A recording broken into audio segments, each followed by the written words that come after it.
Veracruz es sumamente relevante porque es la entrada no solamente de las tropas de Hernán Cortés, sino también del resto de virreyes, como Antonio de Mendoza, que fue el primer virrey de la Nueva España, y el resto de virreyes que durante 300 años llegaron. Fue el punto de entrada de las tropas expedicionarias y también fue el sitio donde se consolidó la independencia el 23 de noviembre de 1825. Al ser, desde la colonia, el único puerto autorizado para comerciar con España, es que Veracruz se vuelve el puerto más importante, no solamente en la historia virreinal, sino más allá de la independencia. Cuando en 1825 realmente se logra expulsar al último reducto de españoles de la fortaleza y se consolida la independencia, es cuando Veracruz se avienta a una nueva etapa de su historia, que es una etapa de intervenciones, y en la cual Veracruz va a ser merecedora de sus 4 veces heroicas.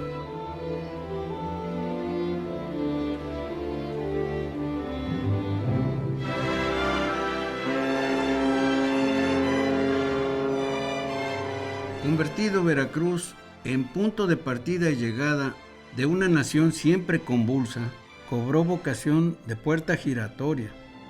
Fue así el último reducto español que se negó porfiadamente a aceptar la declaratoria de independencia de 1821 y que tuvo que ser convencido a tiros. En 1838, Francia invadió México con un pretexto, una deuda a un pastelero. El propósito era adueñarse de la mejor tajada del pastel. En 1847, Estados Unidos invadió también y repitió la invasión en 1914, logrando en los dos casos erigir la bandera de las barras y estrellas en el asta del palacio. Por estas 4 gestas defensivas, en 1948 el presidente de la República, el veracruzano Miguel Alemán Valdés, emitió un decreto declarando al puerto de Veracruz 4 veces heroico.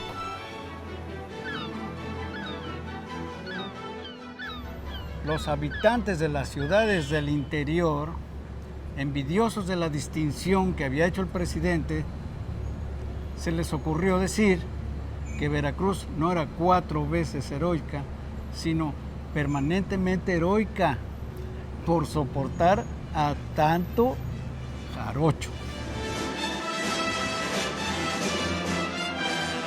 En 1864 entraron por Veracruz Carlota Amalia y Maximiliano de Habsburgo para adornar el país con un segundo imperio que supuestamente venía a poner en su lugar al indio levantisco Benito Juárez y a devolver al clero los fueros, bienes y riquezas de que había dispuesto y disfrutado desde la colonia. También por Veracruz se fue mamá Carlota y tiempo después el cadáver sin ojos del archiduque de Austria, emperador de los mexicanos. En 1860, Benito Juárez recala en Veracruz, establece ahí la capital de la República, funda el primer registro civil ajeno a las notarías eclesiales y dicta las leyes de reforma. Este acontecimiento político no le ha dado cualidad de heroico a Veracruz, pero es más importante para la vida nacional que todas las batallas bélicas en que se ha visto involucrado.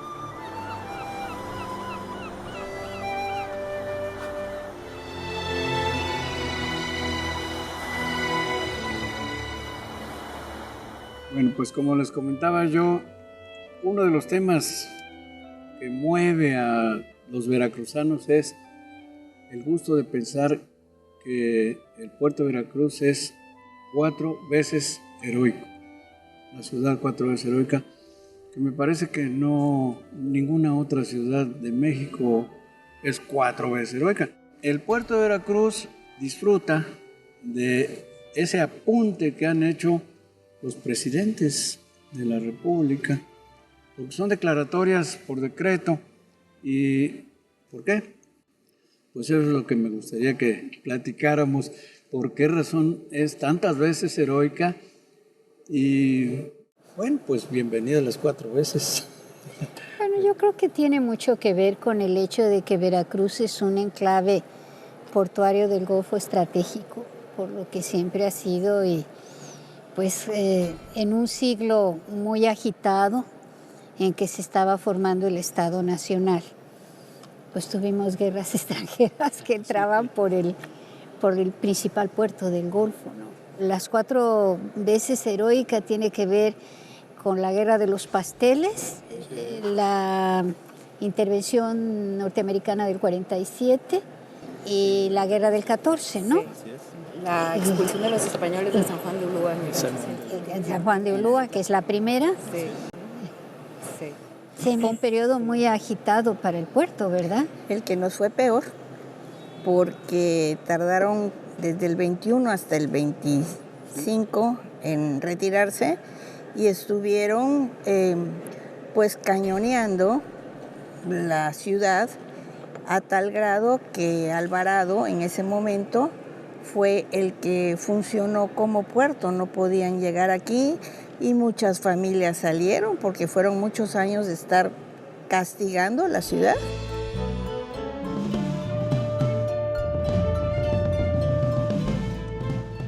La verdad es que cuando hay fuerzas extranjeras nunca tuvimos flota. Esa es una de, teniendo los 2 grandes litorales, nunca hemos realmente, hasta ahora empezamos a tener una flota más o menos defensiva, pero en realidad en el siglo XIX pues estamos a la buena de Dios. Fue importante por eso cuando lograron desocupar San Juan de Ulúa de la presencia española en 25. Pero en realidad hasta 25 estuvieron impedidas, digamos, el comercio oficial de Veracruz.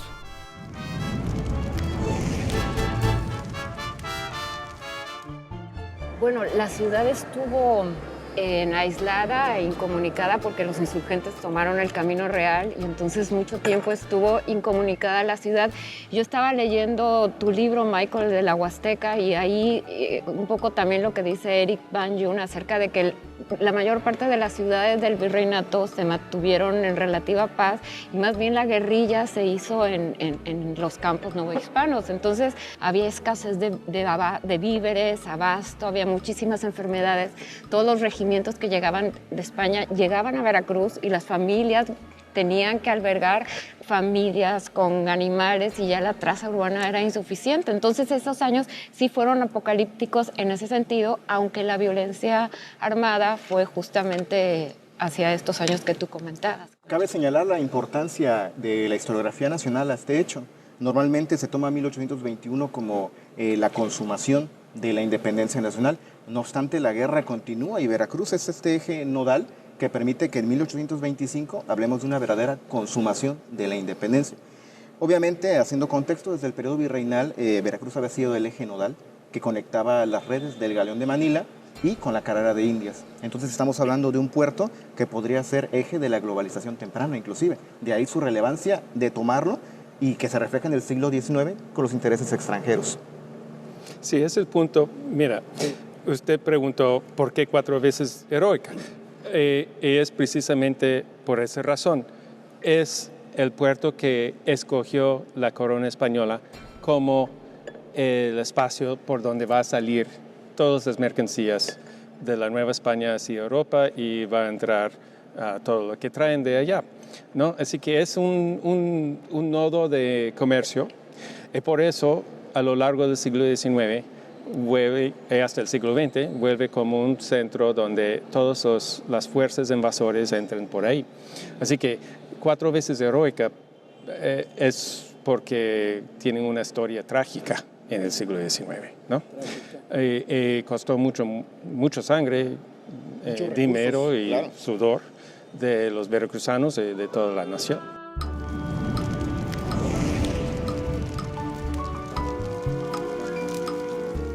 En el siglo XIX, ya cuando México se independiza, Veracruz tiene, primero que nada, mucho dinero, porque ahí está la aduana, ahí es donde se pagan los impuestos de importación y los muy pocos impuestos de exportación que había. Entonces, obviamente, los militares trataban de iniciar la revuelta en Veracruz porque ahí es donde había dinero, ahí había manera de pagarle a la tropa. Y luego hay un elemento que hay que tomar importante, que es un elemento más de carácter cultural y social, que es que la jarochada pues es muy alebrestada, y entonces pues lógicamente pues el puerto era un lugar en donde las revueltas se iniciaban con frecuencia allí. Por otro lado, siendo el puerto principal de México, ya después ya hubo más puertos, pero siendo el puerto principal de México, pues por ahí llegaron la invasión de los franceses en lo que llamamos la Guerra de los Pasteles y la invasión de los norteamericanos en la Guerra de México con Estados Unidos en 1847.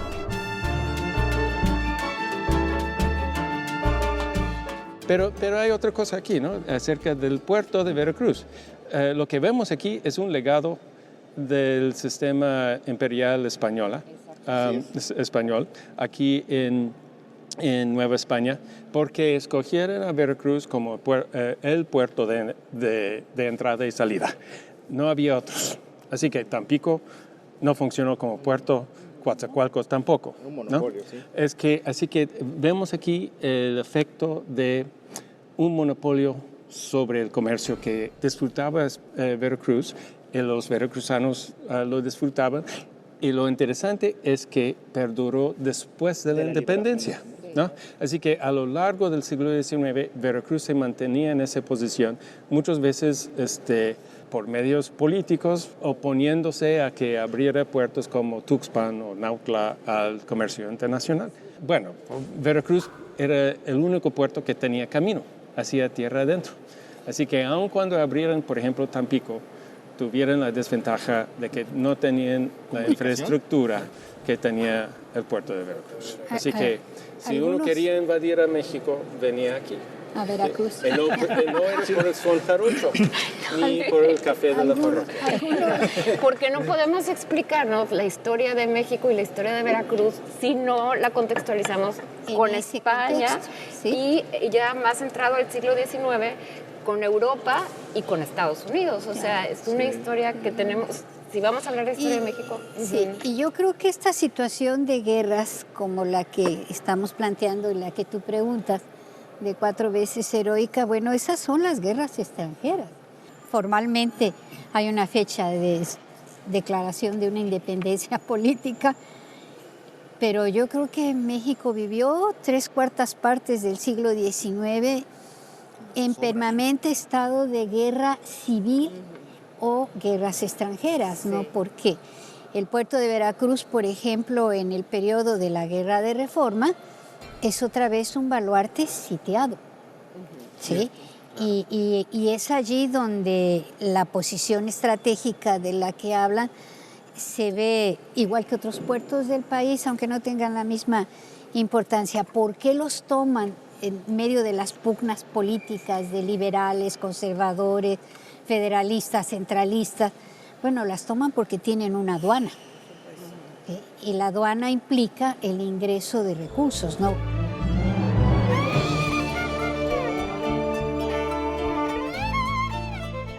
Y digamos, hay que pensar que Veracruz es como si fuera un banco, es el lugar donde hay mayor liquidez, se mueve el mayor número de mercancías y de recursos. Mantiene relaciones prácticamente con todos los bancos que hay en el país, mantiene relaciones con los bancos franceses, con los bancos norteamericanos. Bueno, obviamente tiene ya la competencia de otros puertos, aunque no tiene la modernidad los otros puertos no tienen esa modernidad que le han mantenido los gobiernos al del puerto de Veracruz, pero sigue siendo el receptor del mayor número del tonelaje, digamos, el más alto tonelaje que hay en el país. Ahora, sí quiero decir con todo esto que, pues, todo este progreso, pues, no es igual, ¿no? Nunca el progreso y el crecimiento es igual. Hay sectores bastante desprotegidos de la población ayer y hoy, ¿no? Que obviamente, por ejemplo, después del porfiriato, pues, van a ser, digamos, van a apoyar, ahí van a estar las principales huelgas, digamos, textiles, las más sonadas. Entonces, bueno, sí como todo crecimiento económico hay que pensar que nunca es parejo, ¿no? Digamos de una u otra manera. Entonces, a pesar del progreso, a pesar de la transformación, bueno, pues la desigualdad social es igual para Veracruz que prácticamente para todo el país. Estaban los principales comerciantes en Veracruz que aprovechaban los pronunciamientos para pedir descuentos, para pagar a posteriori con descuentos grandes, que luego el gobierno que saliera de ahí pues tenía que pagar. Pero sobre todo la aduana tenía siempre de entradas y además los usureros exigían que les pagaran sobre la aduana de Veracruz.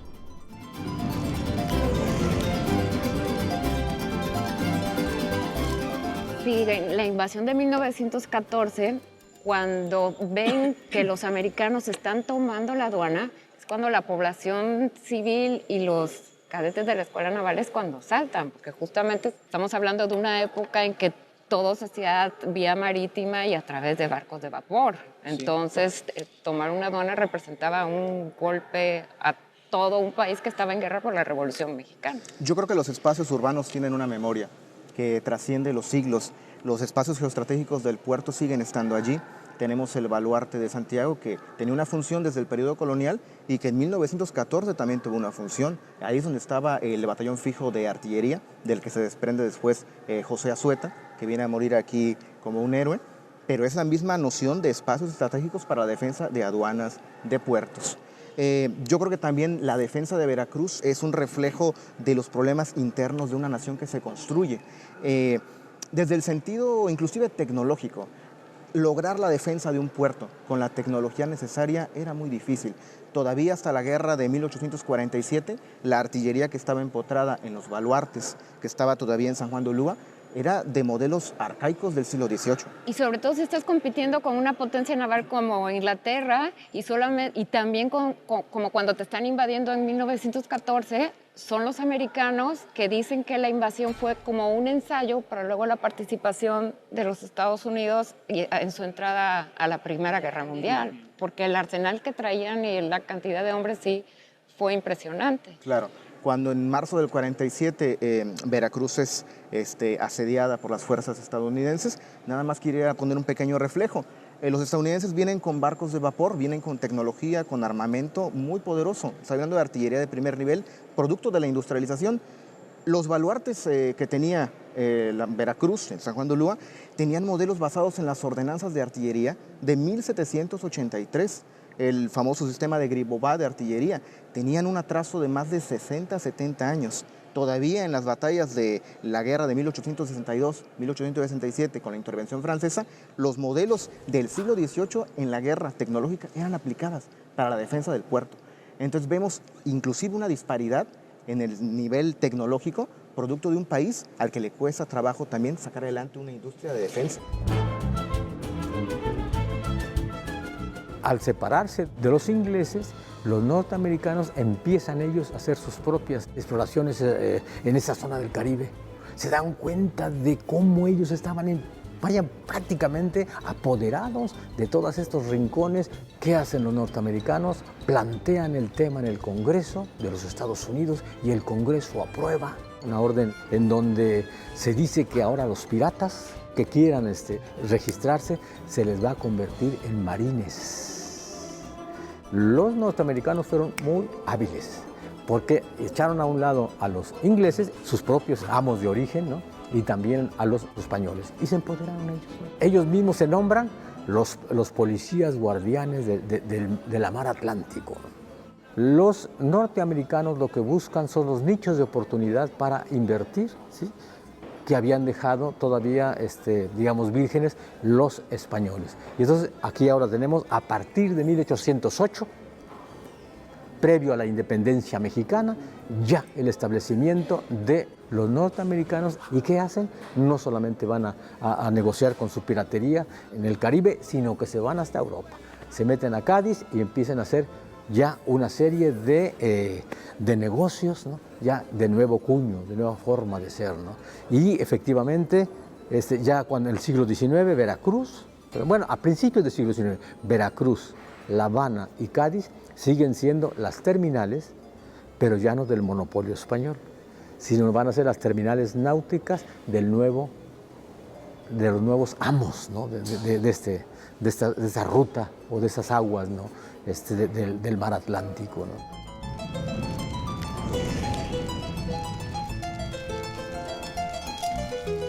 Pues es una cuestión de dinero, pero también, por ejemplo, desde 1938, la intervención francesa, la llamada Guerra de Pasteles, es un ejemplo de lo que pasó, ¿no? Los franceses llegaron con los cañones de punto de ese momento, que de hecho los franceses eran los primeros en introducirlo en su armada y fueron los que arrasaron con el puerto de Ulúa, ¿no? Claro. De hecho, se sorprendieron muchos observadores ver Ulúa caer tan rápidamente, con tantas bajas como hubo, ¿no? Y fue una cuestión de que hay nueva tecnología. La tecnología que se construyó en el siglo XVIII ya no servía.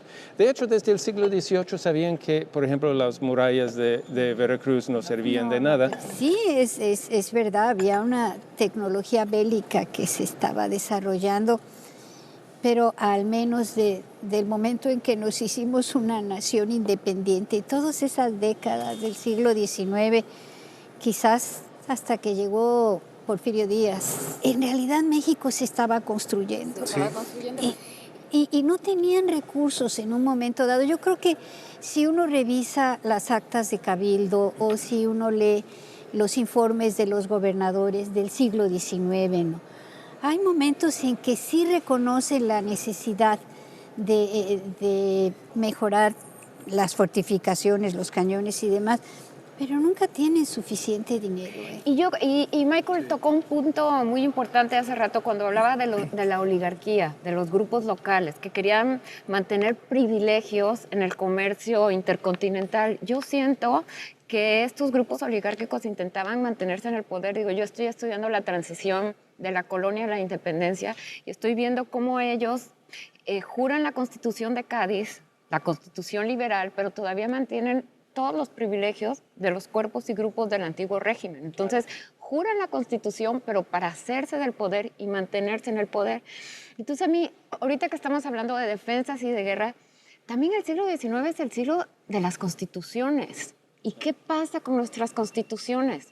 Lo pongo en la mesa de discusión porque yo creo que son preguntas que nos tenemos que hacer y replantearnos. Bueno, tú tienes por ahí algunas de las historiadoras anteriores como Margarita Urías. Cuando repetimos las visiones diversas de lo que es hacernos independientes y formar la nación, nunca reflexionamos que el evento en la vida cotidiana, que hoy eran parte de un sistema monárquico y mañana eran parte de un sistema monárquico local. Y un par de años después eran parte, estoy hablando de la población en general, eran republicanos. ¿Quién iba a entender lo que era ser republicano en el conjunto? Y si mal no recuerdo, Carlos San Juan Victoria, otro colega historiador, señalaba en alguna de sus obras que la Constitución, por ejemplo, de 1824, es un pacto político en el que a la antigua oligarquía indiana le conservan sus privilegios y a las oligarquías regionales le conceden la demanda de autonomía. Sí, pero esa es la naturaleza de las constituciones. Claro. Son pactos. Son pactos entre diferentes regiones y grupos de poder. Yo creo que una de las diferencias entre, por ejemplo, México y Estados Unidos es que está más difusa en las colonias inglesas el poder desde antes. En parte es porque hay muchos puertos en la costa del este, ¿no? Hay muchos grupos de comerciantes. Aquí pues el comercio estaba centrado en el consulado de Veracruz y el consulado de México, y al final de la colonia el consulado de Guadalajara. Eran muy pocos centros de y tenían demasiado poder, porque su relación era directa con el rey de España, y todavía en 1812 están pidiendo, estamos hablando de la época en que en que las Cortes están discutiendo la Constitución liberal y el Cabildo de Veracruz está pidiendo que le den el título de excelencia y que a los regidores se les llame como su señoría. O sea, que son cosas de antiguo régimen. ¿Por qué? Porque era la forma de seguir manteniendo los privilegios. Pero además me parece como muy lógico, porque sí, era el sistema que ellos habían tenido. Ahora, si yo creo que las pugnas que se dan en esta primera mitad, 3/4 partes del siglo XIX, entre lo que eran las logias, los yorquinos, los escoceses, los federalistas, los centralistas, los liberales, los conservadores, tenían que ver con mantener un esquema que conocieran. A mí me sorprendía con frecuencia la visión de Lucas Alamán, muy al inicio de lo que tú estás estudiando, que quería un proyecto de desarrollo para el país industrializador, es decir, un esquema que venía de fuera. Sí, exactamente. Habría que bajar cómo estos modelos políticos impactan finalmente en la defensa, que es el tema relevante en un puerto que es asediado por las potencias en una época de imperialismos, ¿no? Los modelos políticos están obviamente relacionados con la forma en la cual tú llevas a cabo esta adquisición de material bélico. Inclusive, hace poco la doctora habló acerca de Escandón, de Manuel Escandón. ¿Qué pasa después de 1838? Cuando Veracruz tiene este resultado fatídico tras la intervención francesa en esta guerra llamada de los pasteles, el gobierno mexicano centralizado tiene la noción clara de que debe defender el puerto a como sea lugar. ¿Cómo realiza una defensa adecuada? Adquiere material bélico del extranjero. ¿Y a través de quién lo adquiere? A través de Manuel Escandón.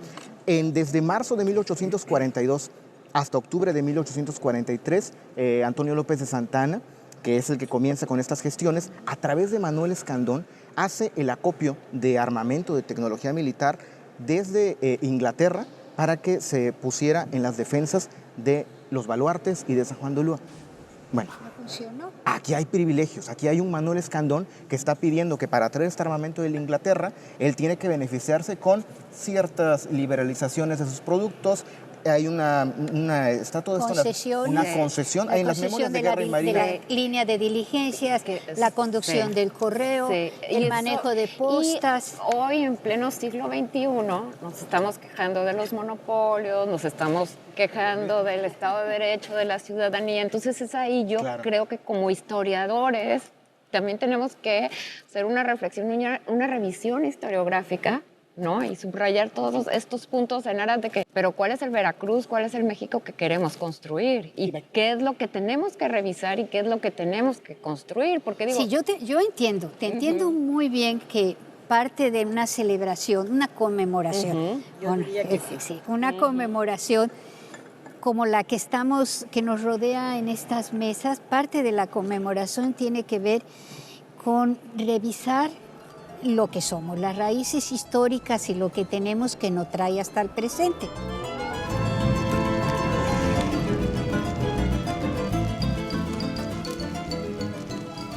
Veracruz pertenecía a un conjunto de puertos que formaban un sistema completo, reflejan el reparto del mundo, una compleja conformación del capitalismo en el siglo XVII, en la cual otras potencias europeas intentan arrebatarle a España la hegemonía sobre esta parte del mundo, y en realidad el capitalismo está hasta hoy, como sabemos, basado en la violencia, en el despojo, en la explotación de la fuerza de trabajo, en el traslado de capitales de países periféricos a los países centrales, etc.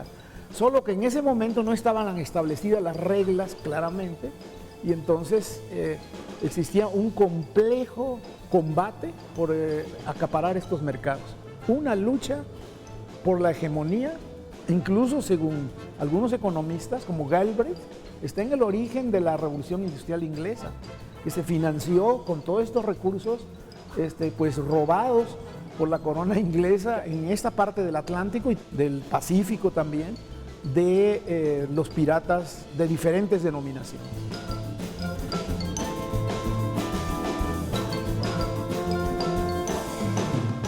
Bueno, para hablar de cuestiones de defensa también en Estados Unidos, en el siglo XIX realmente no había un ejército. El ejército era muy pequeño. No había puertos como Veracruz porque había muchos puertos, como dije antes, ¿no? Así que la estrategia de defensa de los puertos en Estados Unidos era tener muchos puertos. Claro. ¿No? Así que cuando depende solamente de un puerto en su defensa, es solo así un que puerto cuando y los un ingleses... grupo oligárquico. Cuando lo que mencionaba Manuel Escandón, por ejemplo, cuando hace esta contrata y los colocan aquí, en 1844, un teniente de artillería hace una visitación, revisa la artillería que se adquirió con Manuel Escandón y le informa al gobierno que estas piezas compradas en Inglaterra eran defectuosas, que estaban con precios mucho mayores de los que debieron haber costado. Bueno, ¿qué podría pasar si en 1844 se da un reporte de que la artillería que está defendiendo los baluartes está quizá un poco defectuosa? No pasa nada. Pues pasa que en el 47 Estados Unidos llega y esos cañones, a través de mecanismos de adquisición que solamente benefician a ciertos privilegios, terminan cobrando su factura en la defensa militar. Y bueno, en medio de toda esta reflexión, creo que se nos va un poco, y siendo una mesa de hablar de guerras y estado de guerras civiles y extranjeras, la población local, ¿verdad? ¿Qué es lo que sucede con la población? Eso pues, lo has visto tú mucho, Conchita. Sí, bueno, la población aquí, los que tenían recursos, cuando había estas invasiones, guerras, salían de Veracruz. Definitivamente no se quedaban en Veracruz. Muchos tenían fincas en Medellín, en lugares cercanos, tenían haciendas, salían para allá o salían para Córdoba, Orizaba y Puebla, ya que los comerciantes de Veracruz, la mayoría de ellos vivían en Puebla. Venían aquí a la hora que venían las naves, venía la cosa comercial, pero pues Veracruz, una frase de un hermano mío medio loco, pero pues creo que tiene razón, dice que Veracruz es un laboratorio de intemperismo acelerado. Entonces, si en esta época lo es, imagínense lo que sería en la época de los moscos y de todo eso. Claro. Veracruz definitivamente por lo que está aquí es por San Juan de Ulúa. Si no fuera por San Juan de Ulúa no estaríamos aquí, pero fue el único lugar que era puerto seguro y buen fondo cuando llega la expedición de Juan de Grijalva y un año más tarde la de Cortés. Entonces, si no es por San Juan de Ulúa, que la fortaleza ha sido acabada, como están ustedes diciendo en muchas ocasiones, por no contar con la defensa propia del momento, pues es la razón de que estemos aquí. Claro. Entonces, ahora, la cortina de Veracruz, la cortina de mar, era la única que funcionaba. Pero la de por lado de tierra, pues si la arena hacía su lomita y se podía subir caminando. La muralla terminaba siendo nada porque se podía escalar. No, ¿qué muralla? ¿Para la de tierra? Nada. Pues no.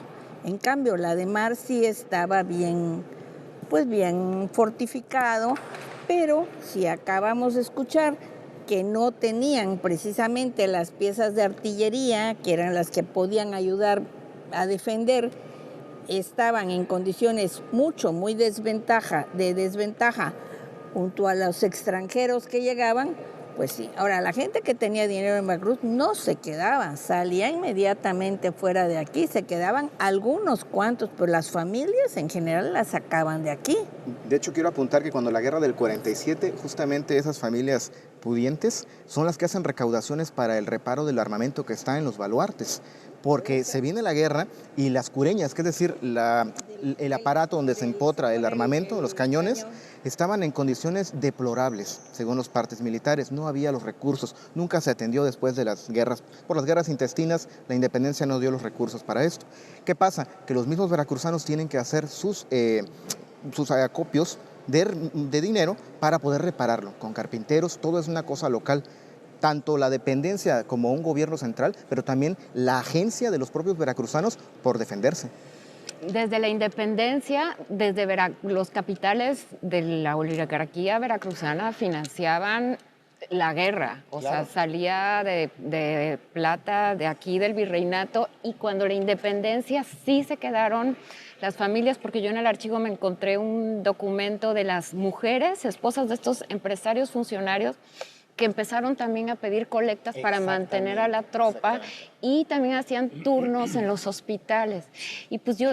Cuando Ulúa estaba ocupado. Antes, esto es como 1818, antes de la ocupación de Ulúa. Y se quedaban pues para defender el patrimonio, porque recordemos que antes el patrimonio, los inmuebles pues tenían un gran valor, lo mismo que las tierras, no era tanto el dinero corriente ni nada, entonces se quedan defender el patrimonio. Donde vivían y los negocios.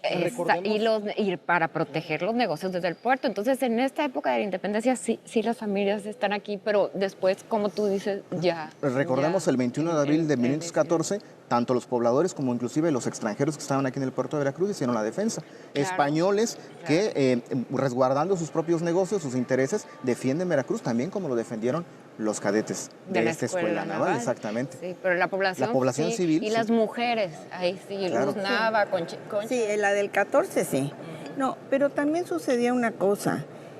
Cuando la del 14 no iba a haber ninguna oposición a que llegaran los americanos. La verdad, los civiles son los que van a salir porque ya lo del coronel Contreras los había estado entrenando y eso, y son los que van a salir, y el general Mas, al que se le acusa terriblemente, es el que se va, ¿verdad? Tiene orden de desocupar la plaza.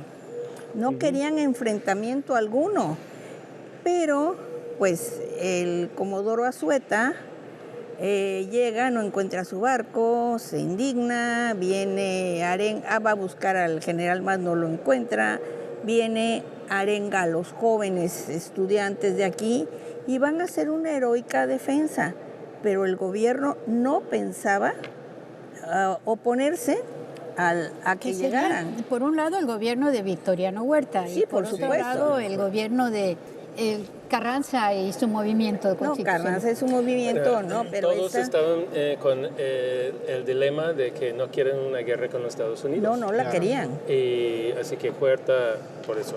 De hecho, la orden era de retirarse. Además, todo es por las armas que llegaban, entonces... De Hamburgo, sí, justamente. Eso era la razón por la que estaban aquí, no querían que llegaran las armas para Huerta. Cuando José Azueta pierde la vida en esta defensa, él sale, está aquí, él parte de la compañía fija de artillería que está en el Baluarte de Santiago, y uno se pregunta, ¿el Baluarte de Santiago para 1912, 1913, 1910, cuál era la función? Tenía una función militar, ¿y sabe cuál era la función militar del Baluarte de Santiago? Era saludar a los buques extranjeros diplomáticos que venían. Esa era su función. Realmente dentro del teatro de la guerra del principio del siglo XX, una fortificación como era el Baluarte de Santiago ya no tenía cabida. Lo único que hacía era dar estos 21 cañonazos para recibir. Imagínense cómo hacer una defensa adecuada con este sistema. Pero hay que recordar, aunque pues, las familias pudientes podrían salir en estos momentos de crisis, sobre todo en 47, por ejemplo, muchos se quedaron, ¿no? Y aquí ellos pagaron la factura, y muchos, sobre todo en 47, porque yo creo que la intervención norteamericana en 47 fue lo más cruel, ¿no? Porque Winfield Scott decidió que la manera de tomar su preocupación eran sus soldados. Y se preocupaba de que entre más se quedaba en las tierras insalubres de Veracruz, iban a tener bajas. Y efectivamente, era lo más peligroso de Veracruz, era la fiebre amarilla, ¿no? Así que él se dedicó a arrasar el puerto, ¿no? Y fue una estrategia muy deliberada. Marcó los blancos civiles para forzar al comandante a rendirse, a diferencia de los franceses, ¿no? De hecho, hubo negociaciones con los franceses donde los mexicanos marcaron, por ejemplo, los hospitales con banderas para que no los bombardearon los franceses en 38. Otras nociones. Así que había las reglas de guerra. De la guerra son distintas. Son muy específicas en el siglo XIX, en el caso de 47. Pensando en la guerra con guerras extranjeras, como la de los norteamericanos o los franceses. Pero, por ejemplo, en la guerra de Reforma, los sitios de Miramón sobre el puerto de Veracruz, sobre todo el segundo, como no pudo tomar el puerto, bombardeó y bombardeó y bombardeó. Por ahí hay un relato que no me voy a acordar. Y creo que también el archivo histórico tiene una información en relación a eso, en el que hay una descripción de los días. Un día, otro día, porque cañoneó y cañoneó y cañoneó, que más bien ahí no había una estrategia como la de Winfield Scott, sino más bien el enfrentamiento entre dos partidos políticos, ¿no? El liberal que estaba dentro de la ciudad amurallada y el de afuera que no pudo tomar la ciudad ni con la expedición marítima que vino de La Habana, ¿sí? Vino de Cuba, y enfrentando la insalubridad del territorio que había sitiado. Y ahí sí la población, como tú dices, pagó la factura. El puerto de Veracruz tenía una población muy heterogénea, como todo buen puerto. Y entonces, ¿qué hacían cuando la invasión o cuando había una revuelta? Pues construían barricadas, ponían costales, en lugar de alambre de púas, porque no había alambre de púas, usaban nopaleras. En general, en las ocupaciones, los cabildos trataron de que la población no sufriera y llegaban a algunos acuerdos. Algunas veces lograron mitigar los problemas, pero no siempre. Hubo problemas jurisdiccionales, sobre todo problemas de carácter económico. Los ayuntamientos, los cabildos civiles, recibieron muy poco dinero de parte del gobierno estatal, porque el gobierno estatal no tenía, y muy poco del gobierno federal, o más bien nada del gobierno federal. Entonces sí tuvieron que hacerle frente, el cabildo del puerto de Veracruz tuvo que hacerle frente a muchos aspectos ellos solos, a pesar de que por ahí pasaba toda la mercancía que se importaba, o una buena parte de la mercancía que se importaba a México. De todas maneras se tuvieron que tomar decisiones difíciles, muchas. Creo que lo que más daño le hizo a Veracruz, digamos, en general, fueron las enfermedades. Y había que tomar muchas decisiones, el cabildo, me refiero a propiamente el cabildo, muchas decisiones de carácter urgente, de emergente. Como por ejemplo cuando en 1833 hubo un ataque de cólera, que es un ataque en realidad contra la población.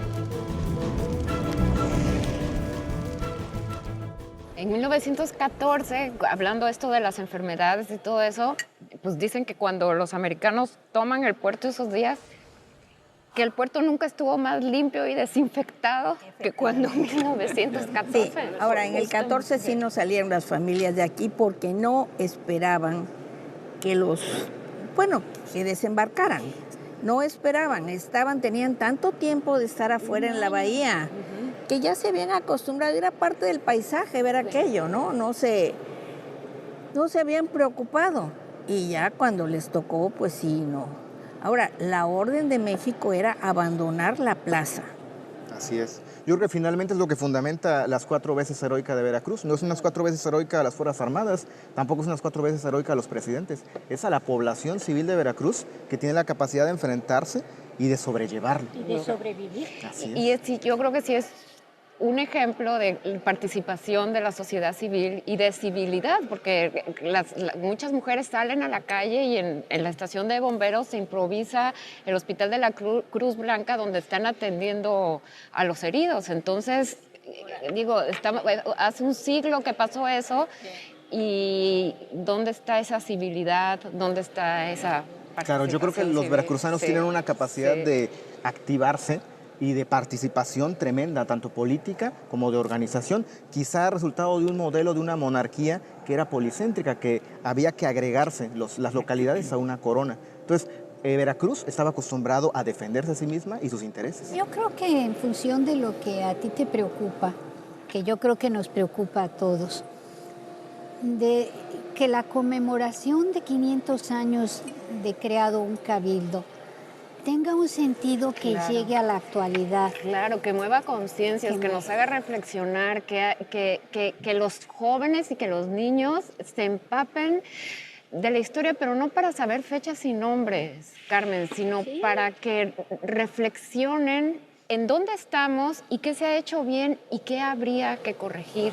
Bueno, ¿no? la reflexión tendría que ser no solo local, ¿verdad? Tendría que ser nacional. Nacional. Y global. Sí. Quizá tenga que ver también con el patrimonio del centro histórico. Por ejemplo, estamos en una ciudad que tiene una memoria histórica de las defensas.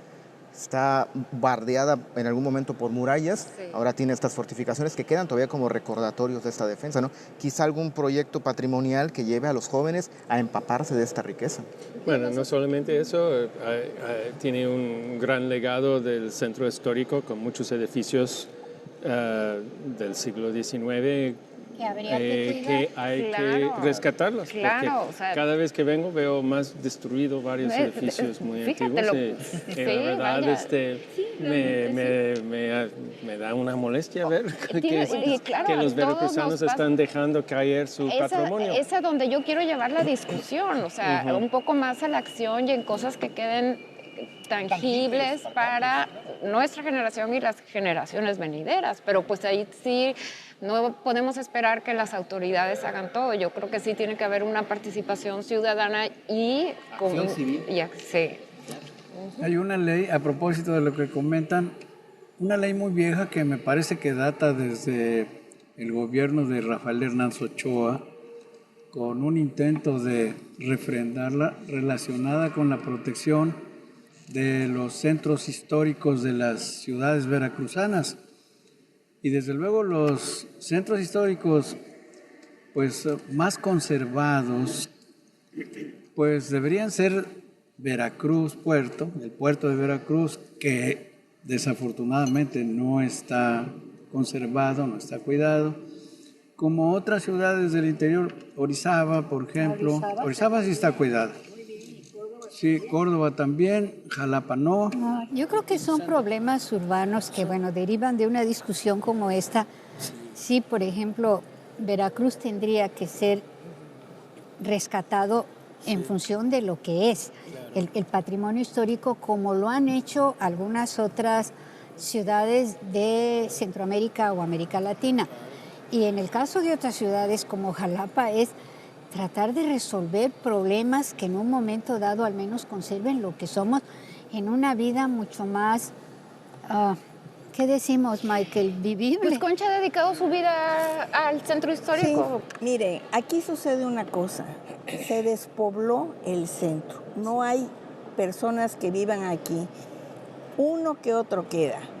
Entonces, antes se rentaban las casas o se vivían los propietarios, pero desde que se creó, a partir de los 80, que se hace el primer centro comercial allá, pues resulta que eso tiene un gran atractivo a esos centros comerciales, al que uno de ellos, el primero, yo le puse el Zócalo de Boca del Río, porque resulta que todas las jovencitas, chiquillas de secundaria y demás, había que llevarlas ahí los domingos a que estuvieran en la tarde y ya luego recogerlas. Dejaron de venir al Zócalo, que fuimos muchísimas generaciones acá. Entonces, Veracruz está despoblado. Otras personas, como ya ahora está la facilidad de que se hagan de sus viviendas de interés social, pues quedan muy lejos del centro. Las escuelas del centro cada vez tienen menor alumnado. ¿Qué quiere decir? Que está despoblado esto, y mientras no se revitalice viviendo las personas, lo demás es pura fantasía. Sí. ¿Y qué le vamos a sumar a eso? ¿Las reglas de conservación de los edificios históricos? Yo tengo estudios de restauración de monumentos y sitios de la Escuela de Restauración de Lina, y lo que se hace en otros lugares, que se llama integración, que es la parte nueva a la antigua, aquí aún no la conozco. Creo que no lo permiten. Ahora, no quiero hablar mal de Lina, porque pues es en la escuela donde me formé, pero aquí en Veracruz... Yo soy investigadora. Y aquí en Veracruz difiero totalmente con el criterio del que maneje eso, o las que manejen eso. Sí, pero urgen de espacios patrimoniales relacionados con la defensa, que realmente lo nodal, que lo que es el eje del siglo XIX en Veracruz, espacios dedicados a este patrimonio militar y colonial. Exactamente. Porque el diseño de la ciudad es un diseño que viene desde el inicio. Sí. podemos concluir, por ejemplo, diciendo que Veracruz sigue siendo heroico, permanentemente heroico. Sí, yo diría que sí. Claro. Yo les agradezco mucho su participación, amigos. Me están haciendo algunas señas que ya terminemos. Okay. Muchas gracias. Continuamos en una gracias. plática posterior. Gracias. Gracias.